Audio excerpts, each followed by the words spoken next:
Boa noite, vamos chegando aí.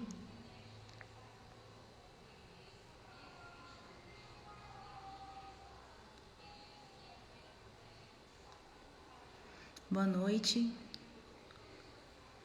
Ei, Juliana, quanto tempo? Bom ver você por aqui. Olá, pessoal, boa noite. Enquanto o pessoal vai entrando, eu tô esperando a Tarina, que é a nossa convidada, para nossa live. Eu vou dando alguns recados para vocês. Chegou aqui, vou dando alguns recados. O primeiro deles, oi Tarina, tudo bem? Olá, boa noite, tudo bem? Bem-vinda, Obrigada. obrigada por ter aceitado o convite. É uma coisa engraçada, porque desde que eu abri no Instagram, muitas dúvidas sobre infertilidade. Uhum. O ginecologista acaba que a gente, às vezes, é o primeiro contato mesmo da Sim. paciente, mas quis te trazer aqui para a gente conseguir aprofundar mais Uhum. no tema. Estava só dando boa noite e comentando que essa live vai ficar gravada. Então, se Uhum. quiserem compartilhar depois com alguém, né, que eles achem que vai Sim. interessar. E a gente Sim. ficou feliz demais com a participação deles, né? A gente recebeu muita caixinha, muita dúvida. Eu acho que vai ser uma Sim. conversa muito legal, assim, muito proveitosa. E, Também há. infelizmente, assim, a gente trabalhou numa espécie de cronograma, né, Tarina, para ver se a gente consegue abordar o máximo de dúvida, mas infertilidade é um tema, assim, que é muito amplo, É, então a gente não vai conseguir, infelizmente, assim, individualizar demais, né? E talvez a exatamente. gente não consiga responder alguma dúvida que eles colocarem aqui nos comentários, mas aí depois a gente está aí à disposição para conversar mais sobre isso, para responder Claro, depois, né? claro, claro. Então, vamos começar se Vamos apresentando um começar. pouquinho. Deixa eu só virar minha câmera aqui, porque eu É, acho que não vai você ficar está ruim. de ladinho, né? É, peraí, só um pouquinho.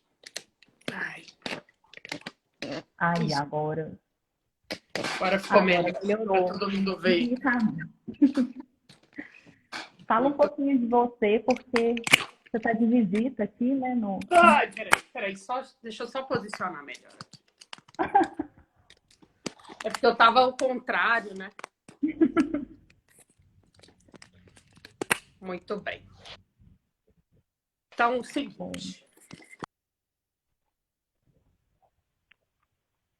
ixi, travou o seu. Voltou, Voltou? Tá certinho agora? voltou. Tá. Ué, ué, peraí. Eita, Jesus. Aí, agora deu. Muito bem. Então, eu sou Tarina, né? Meu nome é Tarina Bigarella, para quem não me conhece. Eu formei há 13 anos atrás em medicina, depois fiz ginecologia e obstetrícia e depois fiz uma especialização em reprodução humana, né? Então, desde então eu venho trabalhando com reprodução e também com a ginecologia e obstetrícia, né? É, eu acho, assim, a gente foi colega lá no IPSENG, a gente é colega no IPSENG, né? É, faço a coordenação do ambulatório lá de reprodução, de infertilidade, que no momento está fechado. Recebi um monte de gente de perguntando quando que abre. Não sei, não sabemos ainda quando que vai abrir o ambulatório de novo, mas assim que a gente tiver a opção de reabrir, a gente vai reabrir, né? O ambulatório do IPSENG, tá? Trabalho numa clínica também, que atende vários convênios particulares, e lá eu trabalho com reprodução, ginecologia e obstetrícia. E vai ser um prazer imenso falar de um assunto que eu gosto, né? Que eu adoro. É tão bom quando a gente fala do que a gente gosta, né? E Fica assim, é um muito assunto suave. que me interessou muito também, por incrível, eu recebo, tem uma demanda grande de pacientes para essa investigação inicial.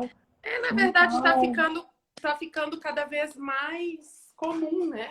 Se a gente sim, for pensar. Porque a grande questão da fertilidade, para começar um pouquinho a abordar o tema mesmo da live, é a idade da mulher, né? E a gente sim. sofreu uma mudança mesmo social do papel da mulher e tudo, então a maternidade acabou sendo postergada. E com isso, a gente acaba tendo mais casos de pacientes inférteis exatamente porque fertilidade está ligado à idade, né? Sim, infelizmente a idade ela cobra um preço caro, né, para a Exatamente. fertilidade feminina. E Sim. aí, assim, no consultório, então, essas demandas em relação à fertilidade, elas aparecem em diversos momentos, né, para a gente, tanto dessas pacientes, como você falou, que elas querem planejar esse futuro reprodutivo para poder postergar, né, Sim. essa maternidade.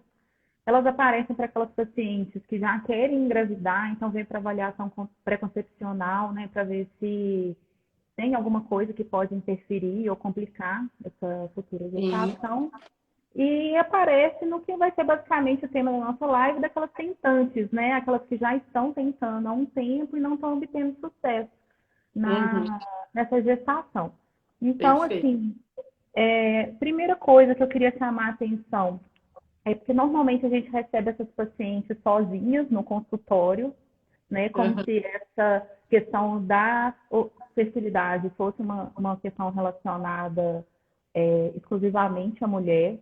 Eu já tive pacientes, assim, inclusive, que os maridos se recusaram a fazer a parte deles de propedêutica, né? Sim. Então, eu queria Eu chamar a tenho atenção várias assim, primeiro para essa abordagem que é do casal, né, Tarina? sim, isso é assim, eu acho que é o ponto inicial para a gente começar a falar sobre infertilidade, né? A gente tem que entender que a mulher não engravida sozinha, né? Então a gente depende do espermatozoide, a gente depende de uma qualidade mínima desse sêmen, então é muito importante fazer essa avaliação do casal, né? Quem engravida é o casal, não é a mulher.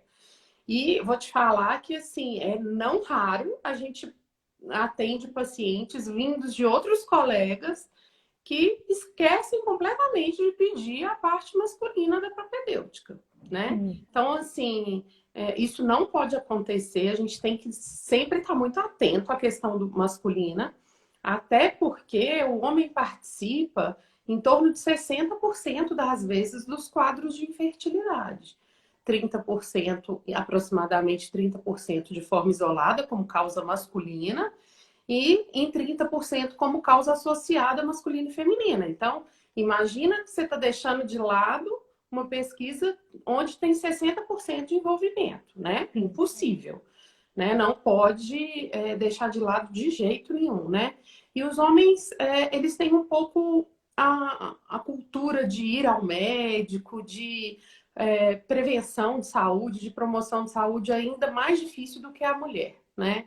A mulher acaba tendo o ginecologista, que é o médico da mulher, assim, da vida dela, né? Então acaba sendo um pouco menos difícil, digamos assim, elas fazerem os exames e tal. E os homens não acabam ficando assim, sem esse médico da vida. E quando precisam fazer alguns exames, muitos têm dificuldade em aceitar isso, né? Mas a gente tem que Eles entender também, que isso faz parte de um processo.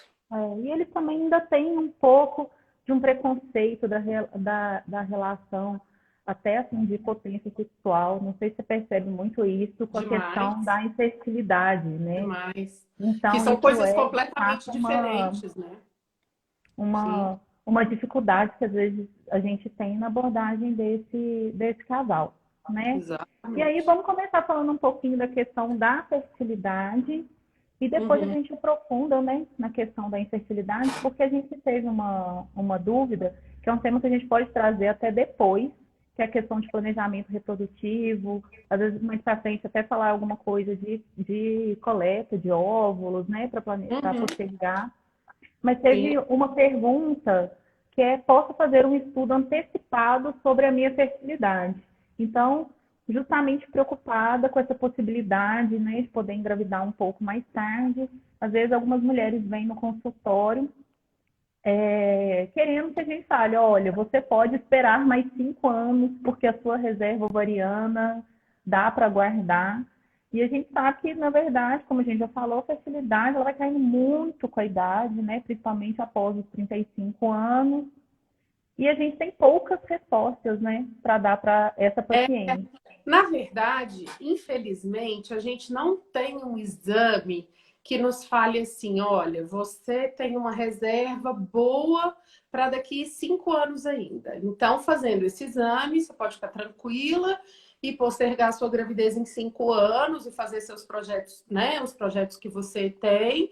E depois disso, você vai engravidar com tranquilidade. Infelizmente, esse exame não existe, né? Então, o que a gente tem de avaliação de reserva ovariana, que é uma coisa que realmente também tá muito, né? Assim, a gente tem recebido cada vez mais pacientes com essa demanda, né? De avaliação da reserva, da fertilidade. É possível? A gente consegue fazer alguns exames, como por exemplo um ultrassom, que conta os folículos antrais, que são aqueles folículos lá do ovário que ainda a gente tem para ovular, né? Associado a um exame de sangue que chama hormônio antimileriano, que tem, né, uma acurácia melhor do que o FSH para medir essa reserva ovariana. Acontece que isso é um retrato do momento. Então, o que a gente está fazendo é entender como que está naquele momento, né? Sim. Isso muitas vezes a gente orienta a paciente assim, olha, a sua reserva ovariana está aquém do que deveria para a idade, ou está adequada para a idade, ou está até melhor do que o mais habitual para a idade. Então, com essa informação, a paciente, às vezes, que está pensando em postergar ou não, resolve engravidar naquele momento. Aquelas que não têm, né, possibilidade de engravidar naquele momento, podem partir para um congelamento de óvulo, para uma preservação da fertilidade, principalmente se a gente já tem uma reserva aquém do ideal para aquela idade. Então, assim, ajuda, né, Uhum. bastante a gente a orientar, na verdade, aquela paciente quanto à questão reprodutiva dela. Mas não Sim, existe esse exame tão sonhado por todo mundo que vai me sim. falar se dá para esperar 5 anos, Que 2 vai ou te dar 10 uma anos. garantia, né? Exatamente. E para aquelas Então, que já estão tentando engravidar, elas estão querendo dicas do que fazer para aumentar as chances. as chances. Sim, Bom, então então, vamos primeira lá. coisa, a gente tem que saber assim, ó, a maioria das pessoas que estiverem tentando engravidar, possivelmente vão conseguir.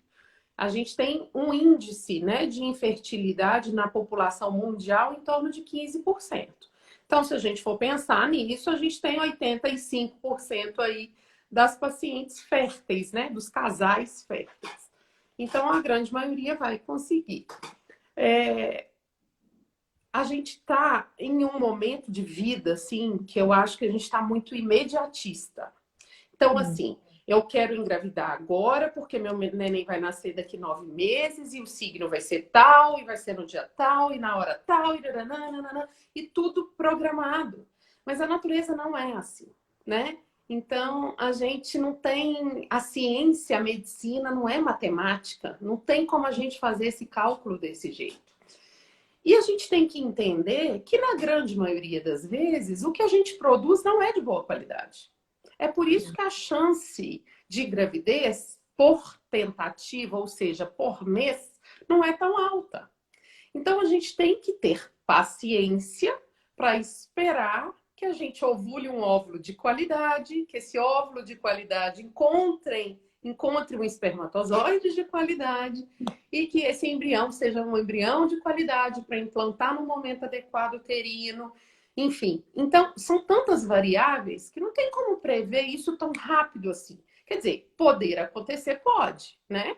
Tem com certeza. paciente que vai engravidar no primeiro mês de tentativa. Outras pacientes vão engravidar depois de 11 meses de tentativa e tá tudo bem, né? A grande questão é só como a gente começou a falar da idade. Porque quanto mais idade a gente tem, menor reserva ovariana a gente tem e pior qualidade dos óvulos a gente tem.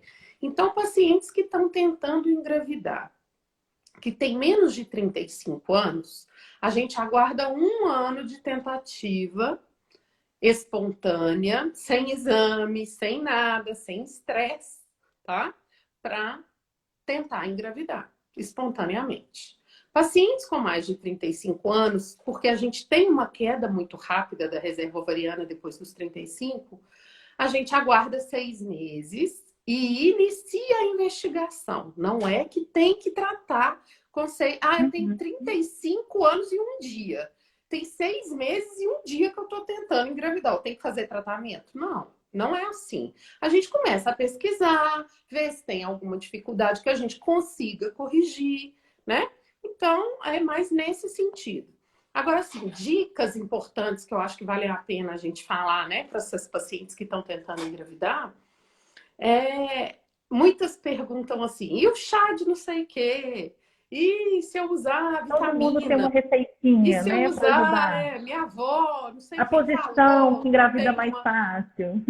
Exatamente. Se eu ficar de perna para cima, vou conseguir engravidar, né? Então, o que eu costumo falar com as pacientes é assim, gente, se a gente for pensar que a maioria das gestações acontecem sem planejamento, como que essas pessoas estão engravidando se elas não fizeram nada disso? Se elas não usaram nenhum chá, se elas não usaram nenhum, né, nada mirabolante, se elas não ficaram de perna para cima, pendurada no lustre.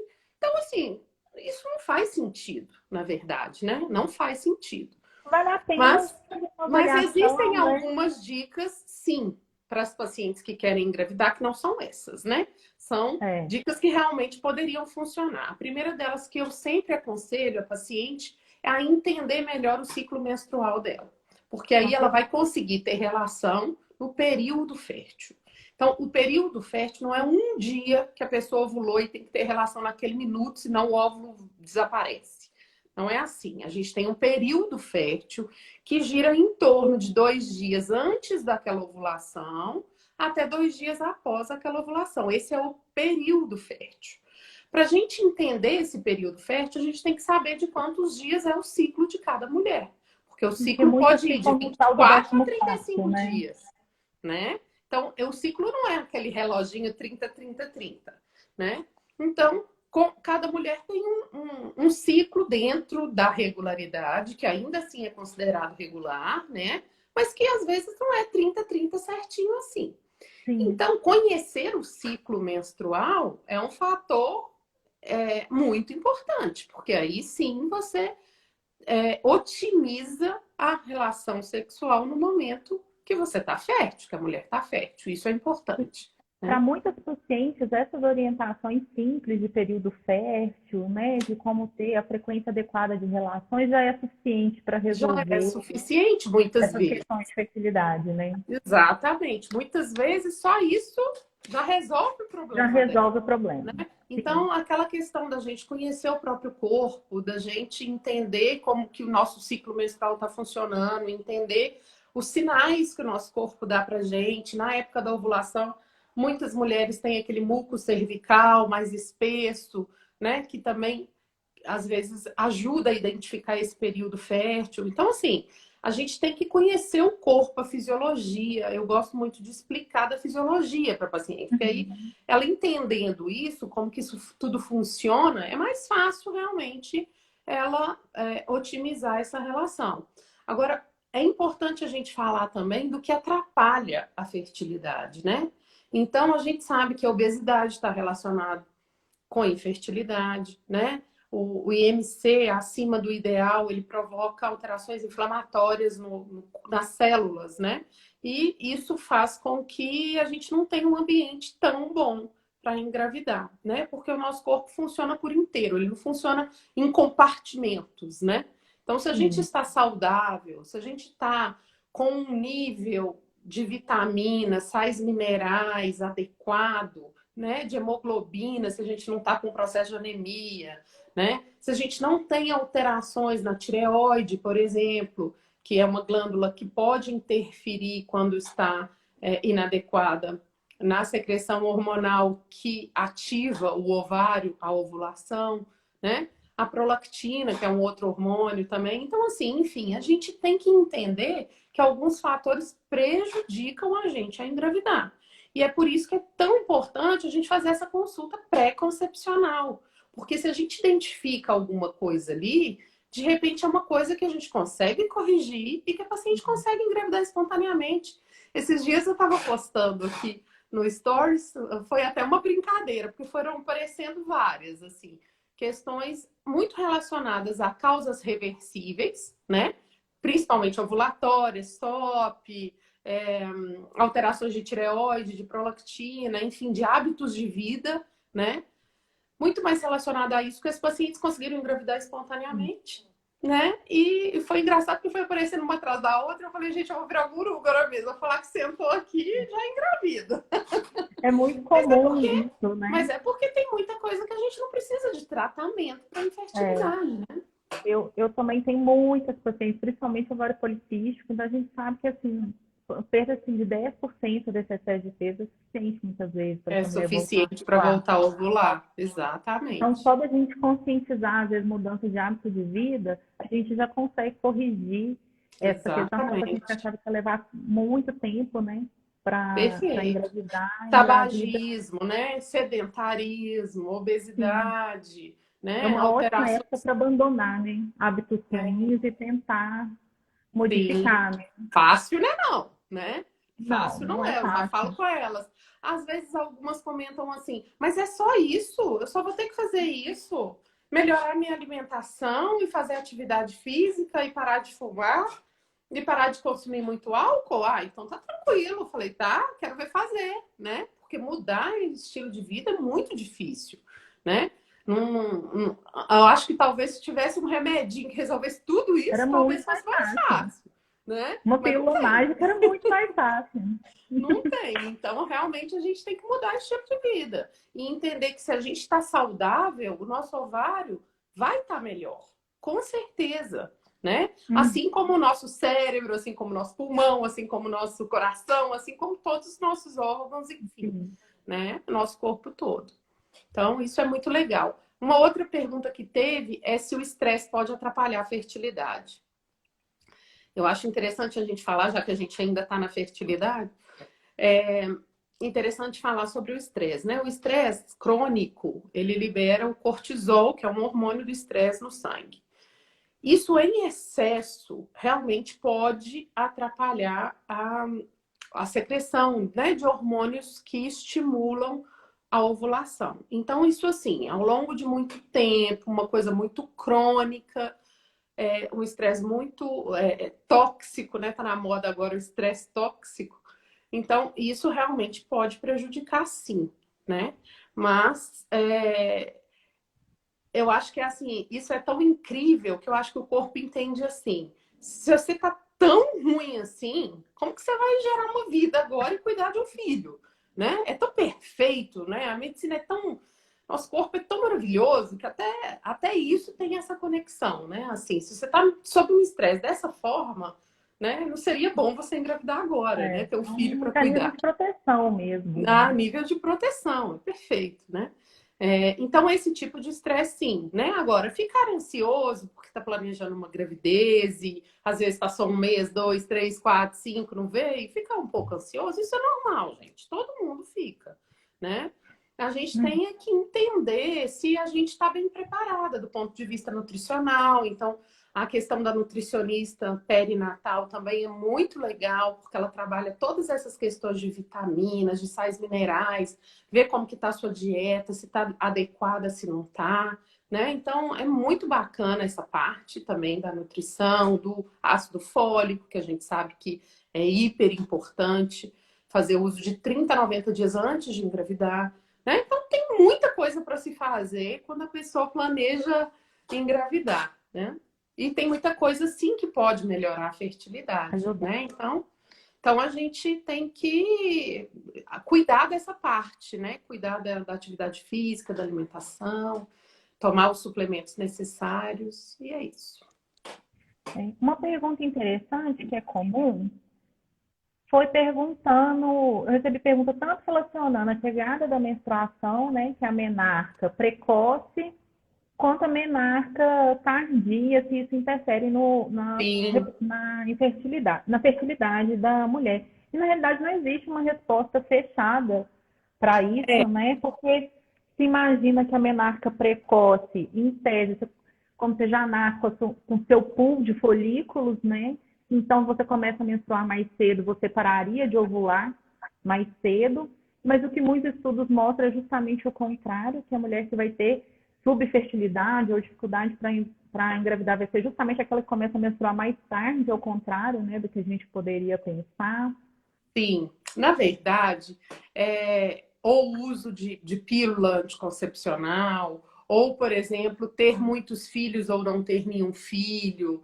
Isso garante, guarda a fertilidade? Quem dera, né? Então, assim, a gente não tem nada, absolutamente nada que guarde a fertilidade. Nem menstruar mais tarde, nem usar anticoncepcional, nem ter ficado grávida várias vezes, nem nada, né? É claro que quem engravidou várias vezes teoricamente, é bastante fértil, né? Conseguiu engravidar várias vezes, é um ponto a favor, sem dúvida. Mas isso não guarda óvulo, né? Tomar anticoncepcional emendado, pílula contínua, ou um DIU de progesterona que você não vai menstruar. É, Quer dizer, agora, como a gente tem 2 de progesterona, né? Tem que ser o Mirena, viu, gente? O Kylie menstrua. Mas usar de Mirena protegeria, né? Guardaria essa fertilidade? Não. Porque o que acontece com a gente é que a gente nasce, como se disse, com tudo pronto que a gente vai ovular na vida toda, né? E com isso, o que que acontece? A gente só vai gastando ao longo da vida. A nossa diferença para do homem é basicamente essa, né?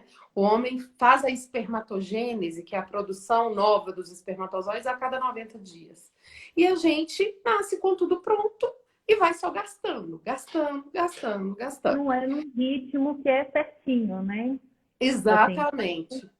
sempre no Então, mesmo se ritmo. você está tomando pílula anticoncepcional, o que está acontecendo com você? Você não está ovulando, porque a pílula anticoncepcional bloqueia a ovulação.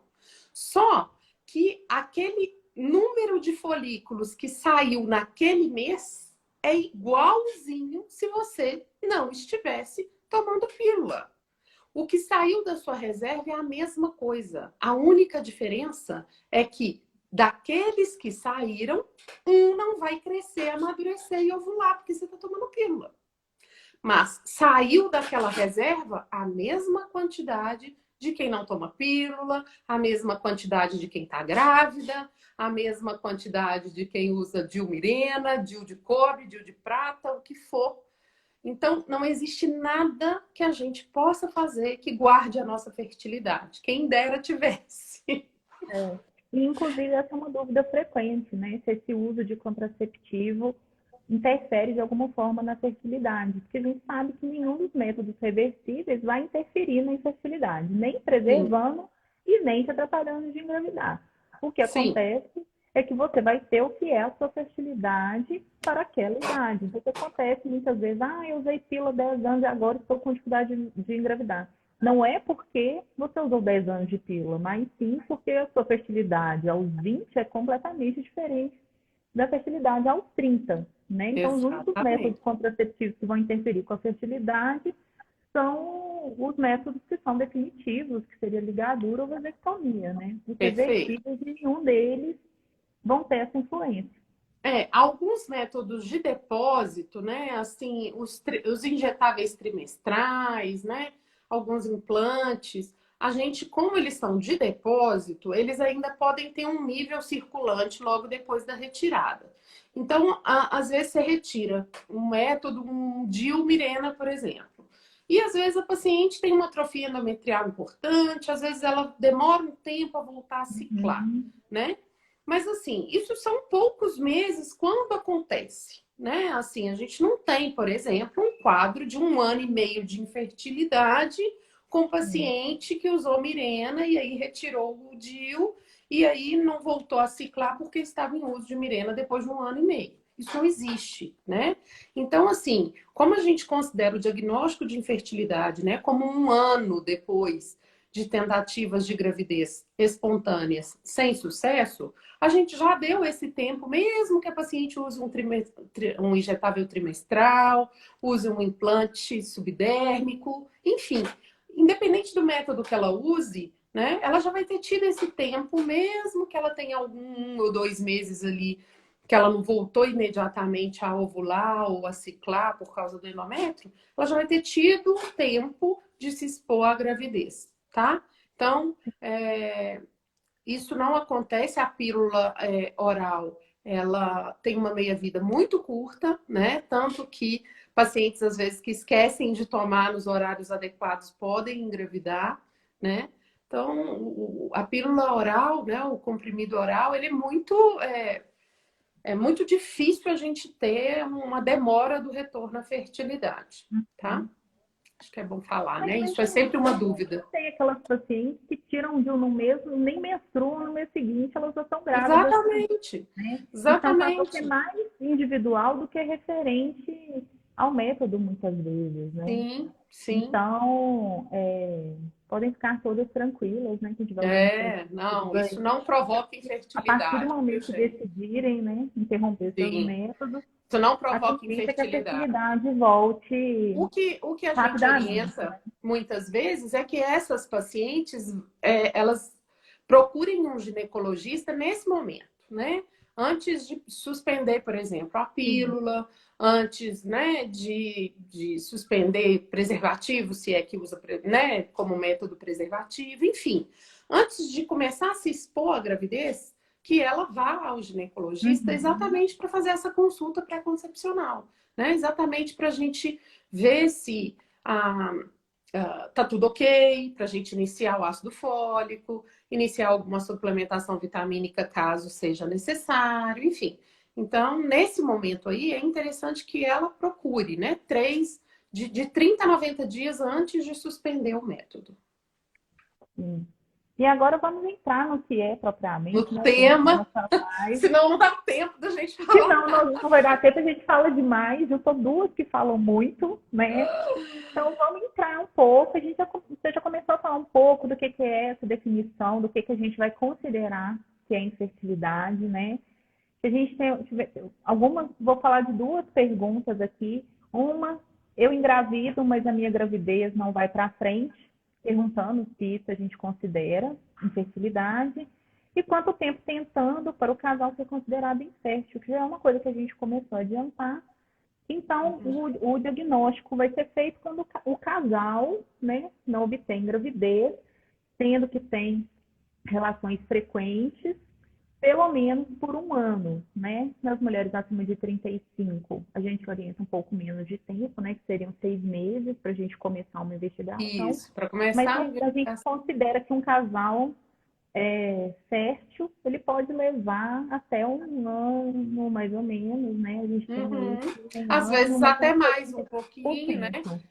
12 na até verdade, 18 meses. assim, o diagnóstico é com 1 ano porque a gente tem que ter um ponto de corte, né? Um marco para a gente começar a pesquisar. Ah, mas tem casal que engravida com 15 meses. Tem problema? Não, nenhum, né? Assim, é só porque a gente tem que partir de algum ponto para começar a fazer diagnóstico, começar a fazer alguns exames, tratamentos, etc, né? Então, não necessariamente aquele casal que não engravidou em exatamente 12 meses é infértil, né? Assim, vai ter essa dificuldade mesmo, que precise de tratamento. Uma das questões que você falou aí, então, é essa que a gente já comentou, né? Da questão de 1 ano das tentativas para as mulheres com menos de 35. A gente tem um consenso em começar a investigação para as mulheres com mais de 35 anos, com 6 meses de tentativa por causa da reserva ovariana, como a gente já falou, tá? Então, essa era uma das perguntas. A outra, eu me esqueci. E a outra é que a gente considera também um diagnóstico de infertilidade aquelas mulheres que chegam a engravidar, mas que não Ah, conseguem sim. levar essa gravidez adiante, né? A gente É. tem que investigar Então, a o que pode gente estar acontecendo. investiga o que, que pode estar acontecendo com essas mulheres, né? Existem a questão do abortamento de repetição, ela é bastante intrigante nos congressos, né? Nas mesas de trombofilia, nas discussões. Porque da parte principalmente de trombofilias, a gente não tem muito um consenso do que fazer, do que é melhor, do que é considerado trombofilia, do que não é considerado trombofilia. Os próprios hematologistas, alguns defendem que algumas alterações já poderiam ser diagnóstico de perda de repetição, outros não. Então, nesse contexto, a gente teria que tratar algumas, outras não. Enfim, isso é muito polêmico. Mas o fato é que quando a gente tem mais de 2 perdas, antigamente eram consideradas 3 perdas para ser considerado abortamento de repetição, e agora não são mais. Então, 2 perdas, acima de 2 perdas gestacionais, a gente considera um abortamento de repetição e investiga as causas, né? A gente tem causas que a gente pode conseguir identificar, mas, infelizmente, na grande maioria das vezes, a gente não consegue identificar as causas e muito disso é pela questão própria daquilo que a gente comentou lá no começo, que é a questão da qualidade dos gametas, né? Da gente produzir muita coisa que não é adequada, muito gameta inadequado, do ponto de vista cromossômico, né? Do ponto de vista genético.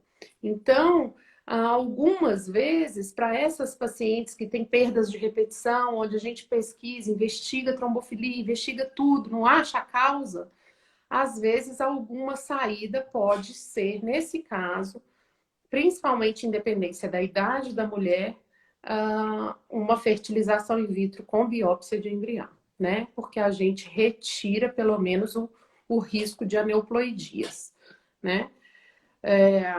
Mas é uma questão que deve ser investigada, né? Essas pacientes, a gente precisa tentar esclarecer esse diagnóstico, algumas vezes conseguindo e sendo diagnósticos que a gente consiga realmente, né, ajudá-las, são pacientes Causas que podem chegar modificáveis, a né? termo, né, ter seu filho com toda a segurança e é muito gostoso, né, quando a gente conduz Sim, uma são paciente sempre que gravidezes consegue ter seu bebê muito arco-íris, né? desejáveis, né? É, Sim. isso aí. E aí, outra dúvida, quais as principais causas de infertilidade feminina e masculina? Que a gente sabe que vai ter os casais que vão ter fertilidade masculina, os que vão ter infertilidade feminina, os casais que se encontram e os dois acabam descobrindo, né, algum É, fator, e aqueles que a gente chama de infertilidade sem causa aparente, né, que são aqueles que infelizmente a gente não chega a um diagnóstico, mas o casal tem uma dificuldade, né, para estar engravidando. exatamente. Se a gente for pensar em termos percentuais, talvez para as pessoas entenderem com mais facilidade, a grosso modo a gente tem 30% de causa feminina, 30% de causa masculina, 30% dos dois e 10% de infertilidade sem causa aparente. Esses percentuais mudam de literatura para literatura, mas no grosso modo seria isso aí. Então, por isso que é tão importante a gente pesquisar o homem, né? Porque percebe que ele está envolvido em 60% dos casos, né? Então, sem chance de pensar em investigar infertilidade sem pesquisar o homem, né? Pelo amor de Deus. Temos que colocar isso, porque é impressionante até hoje a gente receber paciente que já passou, às vezes, até por colegas que não pediram. Então, espermograma, gente, é propedêutica inicial de infertilidade, tá? Espermograma faz parte da propedêutica inicial. Alguns, alguns serviços até defendem a realização do espermograma antes mesmo de fazer uma avaliação tubária. Por quê? Porque a avaliação tubária na mulher, né, ela é um pouco mais invasiva, digamos assim.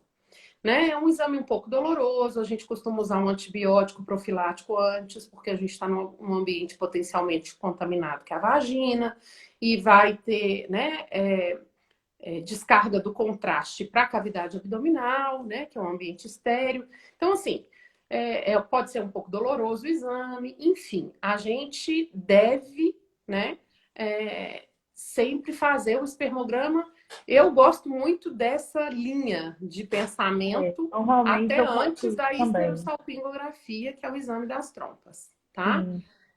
Porque muitas vezes a gente tem fatores masculinos que inviabilizam um tratamento de baixa complexidade, que seria um coito programado com rastreamento de ultrassom ou uma inseminação intrauterina na qual a gente precisa avaliar as trompas. E pelo amor de Deus, outra coisa, não prescrevam, né, colegas ou pacientes ou grupos de tentantes ou o que seja, que for, né, indutores de ovulação para os pacientes Sem sem PPD. pedir a esterossalpingografia, sem pedir o espermograma, sem avaliar se é possível o paciente engravidar com aquilo, né? Então, eu sei Tem porque... pouca noção do risco, né? Eu tive Exatamente recente isso. uma síndrome de hiperestímulo de uma paciente que pegou uma receita de induto num Isso. grupo desse de Um tentante, grupo, chegou né? lá já com um quadro de hiperestímulo ovariano, que é um quadro que Exatamente. pode ser muito grave, né? Pode ser grave. Então, não existe, gente, fazer estímulo de ovulação sem propedêutica e sem acompanhamento com ultrassom. Não existe, tá? Isso tem que ser ficar bem claro, né? Para isso, a gente precisa de um acompanhamento, de um rastreamento de ovulação. A gente precisa ter certeza que a trompa tá legal, que o espermograma tá ok, adequado, para a gente conseguir fazer esses tratamentos de baixa complexidade. Mas só voltando, então, na pergunta, né, nas causas, né, de infertilidade feminina e masculina, a masculina, a principal causa é varicocele. É responsável por mais ou menos quase 40% dos casos de infertilidade. Quando é a varicocele, a gente até gosta, porque muitas das vezes é reversível, né? Então, é um paciente que precisa ir num urologista, fazer um exame físico, fazer um ultrassom de bolsa escrotal, fazer uma avaliação do espermograma, para ver se a varicocele, que grau é, se é cirúrgico, se a indicação é cirúrgica ou não. Enfim, isso normalmente é feito por um urologista. Eu sempre peço para que os pacientes vão em um urologista especialista em reprodução, que é o andrologista, né? Porque a interpretação é diferente e a conduta sempre também é diferente. Então, nesse caso, é melhor ir para um especialista mesmo. As outras causas de infertilidade masculina, depois, em termos percentuais, vem a causa idiopática, aí tem causas obstrutivas, infecção, enfim. Essa questão é mais ligada à andrologia mesmo, né? Então, seria motivo de uma outra discussão. Quando a gente detecta, então, alterações importantes no espermograma, a gente encaminha esse paciente para a andrologia, tá? Que é o urologista especialista em reprodução.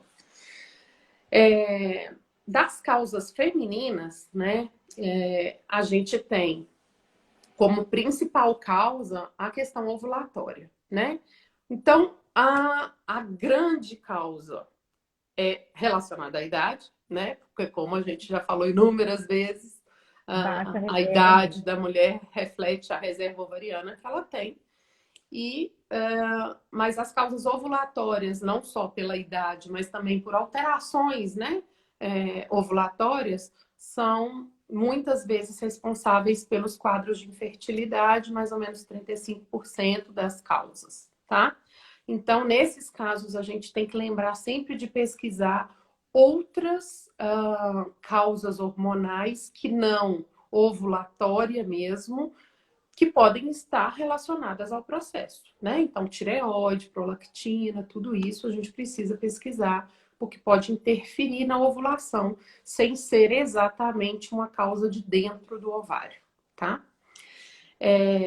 Depois a gente tem a endometriose, que é uma grande causa de infertilidade também, acomete mais ou menos, ela está responsável por mais ou menos 20% dos casos de infertilidade.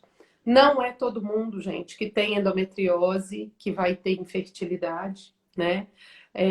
A gente tem muitas pacientes, inclusive a maioria das pacientes com endometriose, principalmente em graus mais leves, que engravidam espontaneamente e que muitas vezes nem sabem que tem endometriose, tá? Então, endometriose não é sinônimo de infertilidade, mas é sinônimo de cuidado, de avaliação, né?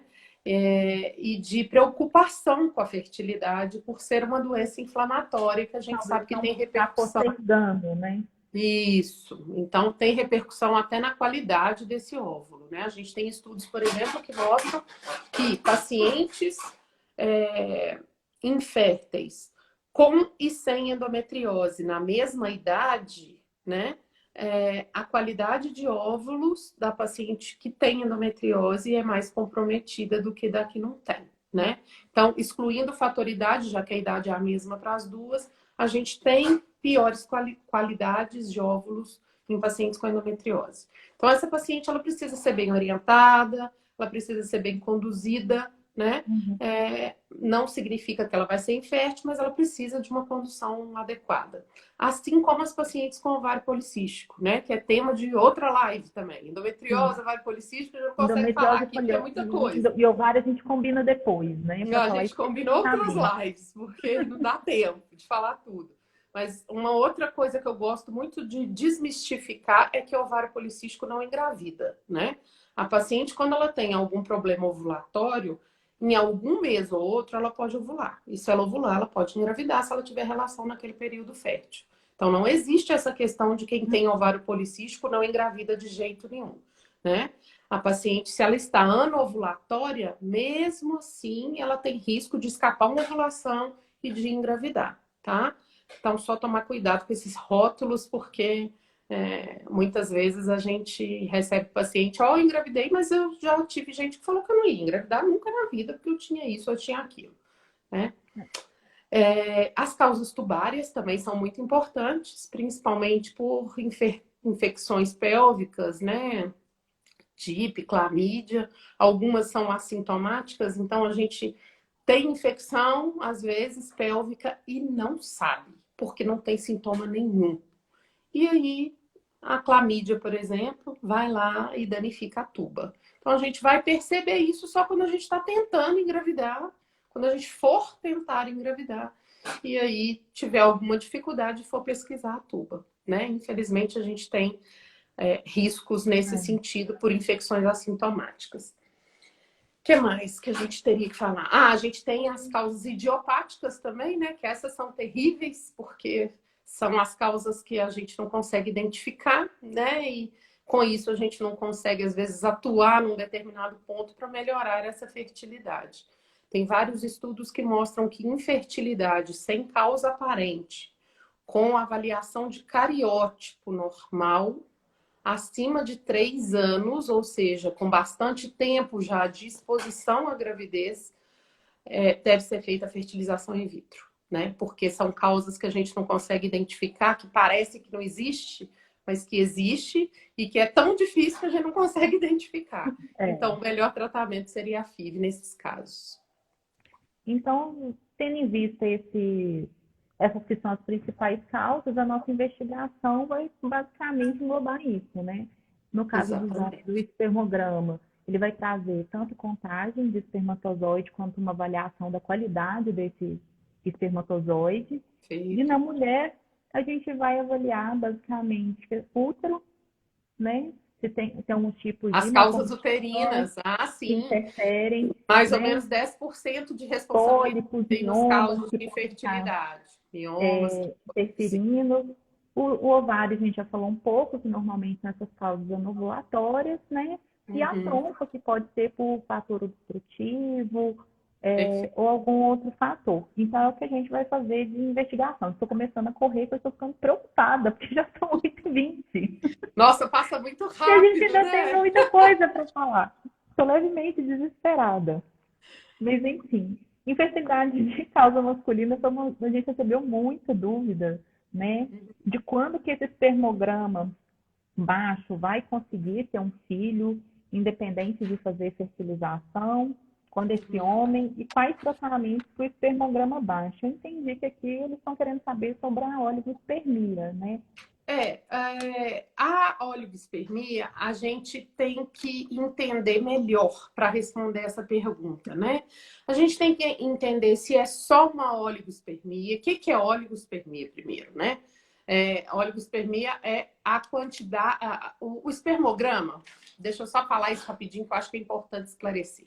O espermograma avalia 3 principais questões no sêmen, que é a concentração, ou seja, a quantidade de espermatozoides, a motilidade, que é como que eles nadam, se eles são móveis e se eles, além de serem móveis, se eles são progressivos, ou seja, se eles conseguem nadar para atingir o óvulo, e também a forma, o formato que tem o espermatozoide. Isso é importante para o espermatozoide conseguir penetrar no óvulo, tá? Então, quando a gente tem baixa em uma dessas 3 características principais do espermograma, a gente caracteriza um fator masculino em dependência disso. Então, para responder essa pergunta, eu preciso saber: tem alteração da morfologia associada? Tem alteração da motilidade? É só uma alteração de concentração? Não é? Tem quanto tempo tentando? A mulher tem quantos anos? Para responder quais são as chances, porque a chance não depende de ser só um caso de oligospermia, né? Depende da idade da mulher, depende se tem outras causas associadas, depende de muita coisa. Então, essa é uma pergunta que a gente não conseguiria responder numa live, só numa consulta mesmo, com todos os exames e as informações todas. Para avaliação do casal, né? Igual a gente já falou, porque não é esse quadro Exatamente. Do masculino casal. isoladamente, né? Eu Mesmo anotei e algumas uma baixa perguntas. desses espermatozoides, depende de quão baixo ele está, né? Então, assim, Sim, exatamente. realmente seriam São outras muitas coisas que teria questões. que Essa avaliar, né? oligospermia foi constatada no exame com capacitação, sem capacitação, né? É muita, enfim, é uma infinidade de coisas que a gente tem que olhar, né? Não é tão É. simples assim. Tem umas outras perguntas aqui que eu acho importante a gente falar. Limite de idade para tratamento. Depende do tratamento, né? A gente teve, há alguns anos atrás, uma consideração da Sociedade Brasileira de Reprodução Assistida com a idade máxima de 50 anos de idade, né? Na verdade, isso era mais ou menos um consenso, que acima de 50 anos talvez fosse complicado, porque a mulher já vai estar, né, até 18 anos, teoricamente, o filho é dependente. Nessa idade dele, ela já estaria com 68, às vezes numa fase não mais produtiva do ponto de vista laborativo e tudo, enfim. Então, era mais ou menos um consenso, né? Mas é possível engravidar nessa idade com óvulos próprios, né? Essa que é muito a questão que se pergunta. A gente tem até 43, no máximo 44 anos, dependendo muito de cada caso e da reserva ovariana que a paciente tem, uma melhora de chance, que nessa fase já não é tão boa mais, a melhora de chance com a fertilização in vitro. Então, acima dessa idade, não faz sentido a gente fazer um tratamento que não é barato, né? Que tem riscos associados, né? Que A chance é muito emocionalmente baixa, também é né? pesado, né? Não faz sentido a gente fazer um tratamento desse, sendo que a gente não vai aumentar a chance de gravidez, né? Então, é melhor continuar tentando em casa, né? Já que a chance não muda, tá? O próprio, a gente orienta até 42 anos, com muitas exceções, 43, 44. Até 42 anos a gente normalmente faz fertilização com óvulo próprio. Depois disso é muito caso a caso e acima de 45 anos é com óvulos doados, tá? Deixa eu ver. Ótimo. E aí, então, falar um pouquinho sobre quais são os tratamentos, né, para o casal de infertilidade, que na realidade, como tudo em medicina, não existe uma receita de bolo, né? Mas vai depender, a escolha do tratamento vai depender muito do do tipo, né, da causa de Da infertilidade, causa, da, muito também da da idade da condição, mulher, né? né? Porque a idade da mulher manda muito, né, nas chances de gravidez, né? Na verdade, como Faz causa isolada é o que mais para interfere. o sucesso. É a idade da mulher, né? A idade da mulher, sem dúvida nenhuma, esse é o fator mais importante. Então, ele ajuda também a gente a definir que tipo de tratamento. Se é um tratamento de baixa complexidade, Normalmente, a grosso modo, os tratamentos de baixa complexidade, eles são feitos em mulheres até 37 anos, aproximadamente, né? Acima disso, a gente sabe que a gente não pode perder tempo mesmo. A gente está ali nos 45 do segundo tempo. Então, a gente não pode postergar a chance mais, né? Por isso que, nesses casos, acaba sendo indicada a FIV, tá? Uma das perguntas foi isso também. Vai ser muito difícil eu falar isso rápido, mas a diferença básica entre a inseminação e a FIV é que a inseminação é um tratamento de baixa complexidade. A gente tem que ter uma quantidade mínima de espermatozoides progressivos, trompas pérvias boas e idade da mulher normalmente abaixo de 37 anos, né? E para a FIV aí já entram as outras pacientes, né? Acima de 37 anos, pacientes que têm algum fator tubário ou um fator masculino mais grave. Teve uma pergunta que é muito frequente, que é já fiz FIV e não engravidei, quero muito engravidar, qual a minha chance? E assim, a gente sabe que a gente não consegue, mesmo na FIV, que é o que aumenta mais a nossa chance, né, de gravidez nessas pacientes, a gente não domina ainda todas as etapas, né, do processo de fertilização. Então, mesmo na FIV, a chance não é 100%. E você acaba frustrando o paciente. Não é. Quem dera fosse. Eu costumo brincar assim. Quem dera eu tivesse uma fábrica de bebês, né? Chance de 100%. Entrou, saiu grávida. Entrou, saiu grávida. Entrou, saiu grávida. Entrou. Maravilhoso, né? Mas não é assim, né? A gente tem, como eu disse, alterações genéticas, cromossômicas nos gametas que a gente não consegue ver. Então, por ver ao microscópio, né? A gente consegue ver numa biópsia, por exemplo, de embrião, né? Mas no gameta a gente não consegue identificar isso. Então, muitas vezes a gente forma embriões que geneticamente, morfologicamente, olhando para eles no microscópio, eles são bacana, mas geneticamente eles não são, né? Então, esses embriões podem não implantar, ou às vezes podem implantar e parar a evolução, enfim. É claro que quanto mais tratamentos a pessoa faz, ela aumenta a chance cumulativa de conseguir uma gravidez, né? Mas, infelizmente, não é 100%, né? E no melhor cenário que a gente tem, que é com a paciente abaixo de 35 anos, a gente tem na FIV 60% de chance de gravidez. Karina, nosso tempo está acabando, assim, infelizmente, toda a nossa conversa. Pois é, ainda tinha pergunta aqui para responder. Ai, ai, ai. Eu também ainda tinha pergunta para responder, mas nós estamos assim. Demais, né? Eu vou pedir para quem a gente não conseguiu responder, para refazer a pergunta que a Nath vai deixar a live salva, né? E aí refazer a pergunta que a gente vai ter maior prazer em responder, tá? É porque realmente o tempo passa muito depressa, principalmente quando a gente fala do que gosta. E não deu tempo de falar. Amigas, né? A gente fica... Aí, ó, é muito gostoso, Eu também voto em uma segunda live. Também. Tema, aí a gente conversa mais, né? A gente pode conversar sobre infertilidade, né? Sim, foi muito proveitoso esse tempo, foi muito gostosa a conversa, Karina. Obrigada por ter aceitado. Eu que agradeço o convite. Para a próxima. Ótimo. Né? Combinado. E aí a gente responde mais coisas. Perfeito. Mais dúvidas. E aí a gente está disponível. Só deixar no meu Instagram, no da Karina, a gente vai responder com todo carinho as dúvidas que ficaram. Isso aí. Queria agradecer, né, o pessoal que estava aí presente, que acompanhou a gente, que mandou coraçãozinho, que mandou elogios. Obrigada. Nós temos as pacientes mais fofas do Brasil, né? Nossa, isso aí. Muita força, né, Karina? É muito gostoso a gente fazer o que gosta, né? É muito gratificante isso, né?